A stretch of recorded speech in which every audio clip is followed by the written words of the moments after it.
पुण्यात मुठा नदीपात्र ओव्हरफ्लो झालाय। खडकवासला धरणातून 40,000 क्युसेकनं पाण्याचा खरतर विसर्ग सुरू आहे। त्याच्यामुळे मुठा नदीला रौद्र रूप धारण झाले। विठ्ठलवाडी या ठिकाणी विठ्ठल मंदिर पाण्याखाली गेलं असून एकता नगर भागातून याचाच आढावा घेतला आहे आमचे प्रतिनिधी अमोल धर्माधिकारी यांनी। पाहूयात।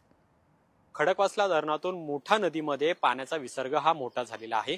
त्यामुळे ही दृश्य आपण पाहतोय, वरून घेतलेली ही दृश्य आपण बघतोय, ज्याच्यामध्ये नदीचा प्रवाह हा किती मोठ्या प्रमाणात वाढलेला आहे। जवळपास 40,000 क्युसेक्स वेगाने पाणी सोडल्यानंतर मुठा नदीचं पात्र हे ओव्हरफ्लो झालेलं आहे आणि त्यामुळे अनेक सोसायट्यांमध्ये सध्या पाणी शिरलेलं आहे।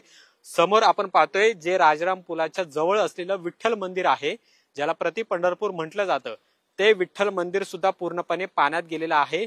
कळस आपल्याला सध्या पाहायला मिळते, त्याच्या बाजूला असलेली जी स्मशानभूमी आहे ती सुद्धा पाण्यात गेलेली आहे।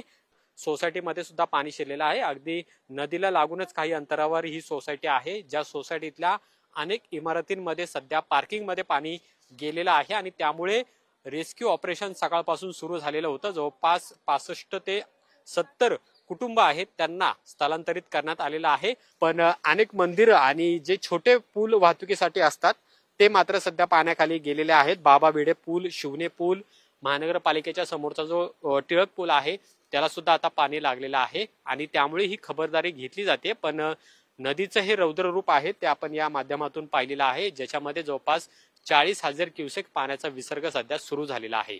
कॅमेरामन तुषार नानावरेसह अमोल धर्माधिकारी, लोकशाही मराठी, पुणे। लोकशाही मराठी ऐका, पहा, जागरूक रहा।